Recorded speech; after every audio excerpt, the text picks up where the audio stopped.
नमस्कार, मैं डॉक्टर दीपक Basua, cardio respiratory physiotherapy विशेषज्ञ। आज मैं आपको बताऊंगा कोरोना ग्रस्त या कोरोना होने के बाद नेगेटिव आए हुए मरीजों के लिए कार्डियो रेस्पिरेटरी एक्सरसाइज के विषय में। जी हाँ, तो शुरू करते हैं। सबसे पहले कोरोना ग्रस्त जो पेशेंट है उसकी छाती में इन्फ्लामेशन होने के कारण, लंग्स में इन्फ्लामेशन होने के कारण फेफड़ों की पूरी तरह फैलने और सिकुड़ने की क्षमता कम हो जाती है, जिसके कारण से उसका ऑक्सीजन लेवल नीचे गिरने लगता है। ऐसी स्थिति में कार्डियो रेस्पिरेटरी एक्सरसाइज या श्वसन क्रिया एक्सरसाइज बहुत ही लाभकारी सिद्ध होती है। मैं बताता हूँ कि कौन कौन सी एक्सरसाइज आपको करनी चाहिए। सबसे पहले मैं आपसे ये भी कहना चाहूँगा कि अगर ये वीडियो आप जो है अधिक से अधिक लोगों को शेयर भी करें, जिससे अधिक से अधिक लोगों को ये जानकारी मिल सके और वो कोरोना महामारी से खुद लड़ने के लिए समर्थ हो सकें। जी, आओ शुरू करते हैं। सबसे पहले मरीज़ अपने दोनों हाथ अपने कंधे से लगाए और कंधों को गोल गोल घुमाएं। ये एक सामान्य एक्सरसाइज है, इसको बॉडी का वार्म अप एक्सरसाइज भी बोलते हैं। 5 से 7 बार ऐसे घुमाना है और 5 से 7 बार वापस घुमाना है। नंबर 2, दोनों हाथ ऐसे रखें और ऐसे उठाएं। 5 से 7 बार ये क्रिया करनी है। ऐसे करने से लंग्स का लचीलापन दूर होता है, उनकी सुस्ती दूर होती है। नंबर 3, मरीज अपने दोनों हाथ सामने लेके आए और दोनों हाथ ऐसे फिर फैलाएं।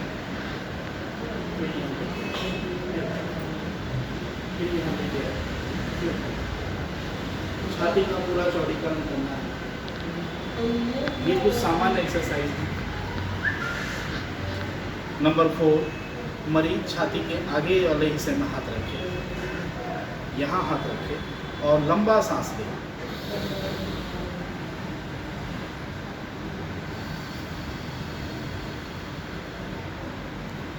सांस लेना है नाक के द्वारा, नासिका छिद्रों द्वारा सांस ले और मुंह से सीटी बजाता हुआ धीरे धीरे करके सांस छोड़ें। मैं फिर से करके दिखाता हूँ।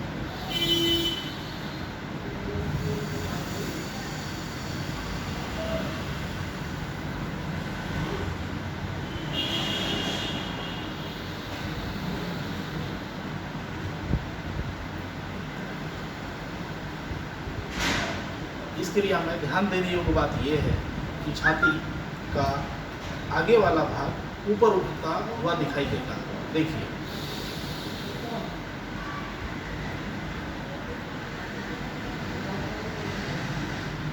पहला।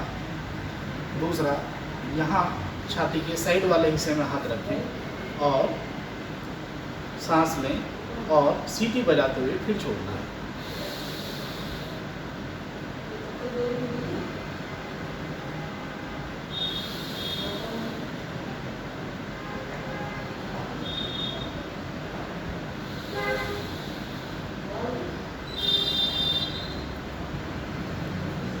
पाँच से 7 बार इस क्रिया को करें।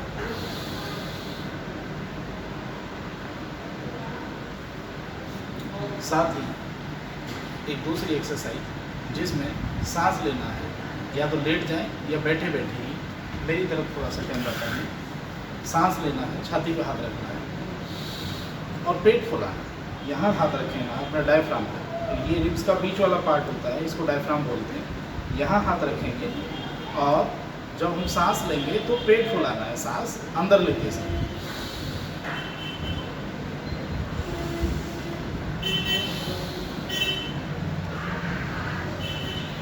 इधर से देखिए,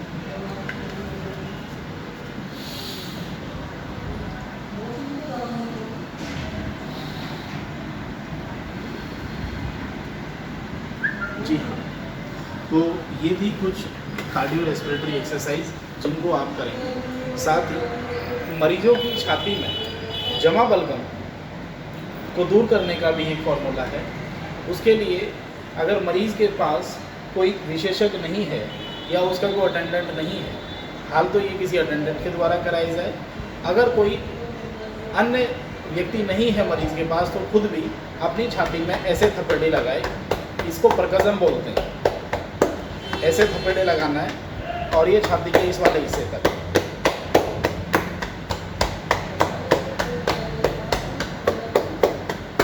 बगल उठा के ये थपेड़े लगाना है। इसको चेस्ट परकज़न बोलते हैं हम, लेकिन आप अपनी भाषा में इसको थपेड़े समझ लीजिए कि चेस्ट को ऐसे थपेड़ना है और 5 से 7 मिनट छाती को थपेड़ने या ऐसे हिलाने के बाद, या ऐसे हिला नहीं है, इसको चेस्ट वाइब्रेशन बोलते हैं। ये सब करने के बाद आपको न करना क्या है कि फिर हफ करना है। हफ का मतलब करना, खांसना नहीं है, हाँफना है। ऐसे छाती के आगे वाले हिस्से में हाथ लगाएंगे और हफ करेंगे। साइलेंट कफिंग इसको बोल सकते हैं हम, बिना आवाज़ के खांसना। जैसे सांस अधिक चढ़ जाने पर हम हाँफने लगते हैं, उसी प्रकार की क्रिया हमें यहाँ पे करनी है।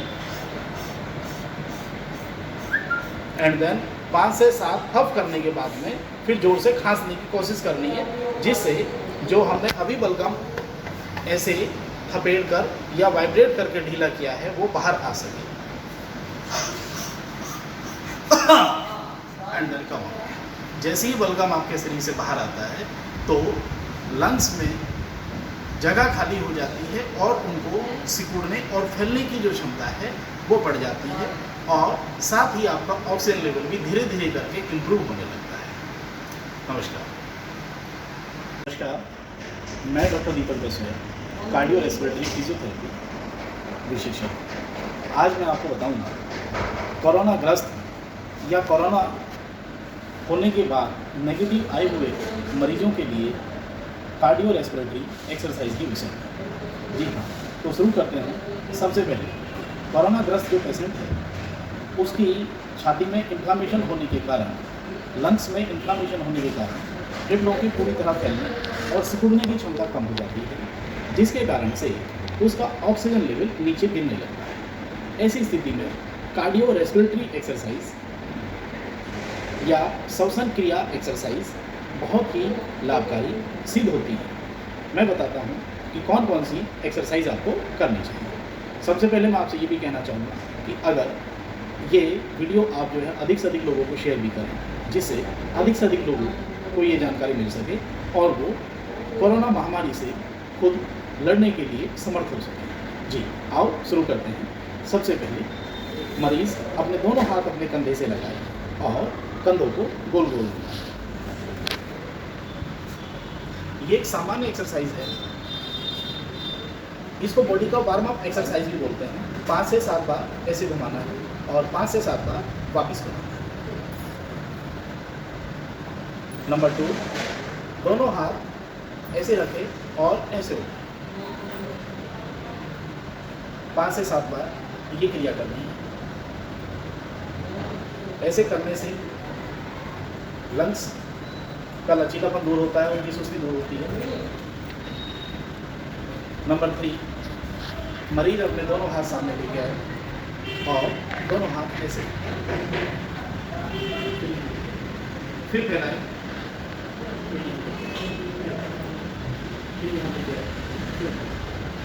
छाती का पूरा चौड़ीकरण करना है। ये कुछ सामान्य एक्सरसाइज है। नंबर 4, मरीज छाती के आगे वाले हिस्से में हाथ रखे, यहाँ हाथ रखे और लंबा सांस लें।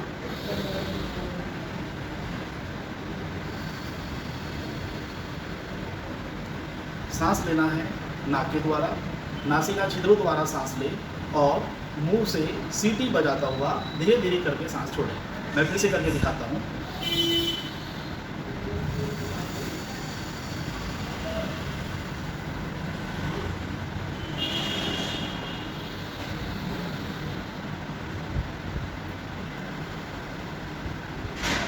इस क्रिया में ध्यान देने योग्य बात यह है कि छाती का आगे वाला भाग ऊपर उठता हुआ दिखाई देगा। देखिए,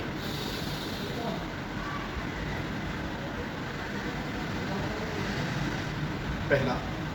दूसरा, यहाँ छाती के साइड वाले हिस्से में हाथ रखें और सांस लें और सीटी बजाते हुए फिर छोड़ना है।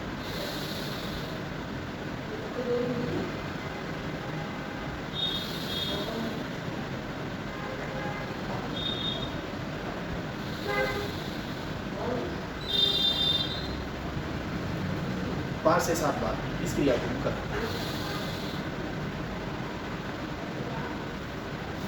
साथ ही एक दूसरी एक्सरसाइज जिसमें सांस लेना है, या तो लेट जाएं या बैठे बैठे ही मेरी तरफ थोड़ा सा कैमरा करें। सांस लेना है, छाती पे हाथ रखना है और पेट फुलाना है। यहाँ हाथ रखेंगे अपना डायफ्राम पर, ये रिब्स का बीच वाला पार्ट होता है, इसको डायफ्राम बोलते हैं। यहाँ हाथ रखेंगे और जब हम सांस लेंगे तो पेट फुलाना है, सांस अंदर लेते समय।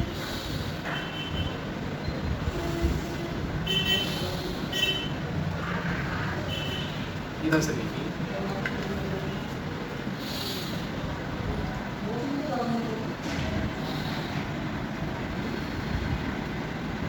जी हाँ।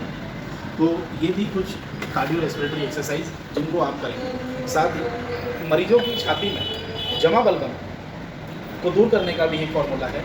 उसके लिए अगर मरीज़ के पास कोई विशेषज्ञ नहीं है या उसका कोई अटेंडेंट नहीं है, हाल तो ये किसी अटेंडेंट के द्वारा कराई जाए। अगर कोई अन्य व्यक्ति नहीं है मरीज़ के पास, तो खुद भी अपनी छाती में ऐसे थपेड़े लगाए, इसको परकज़म बोलते हैं। ऐसे थपेड़े लगाना है और ये छाती के इस वाले हिस्से पर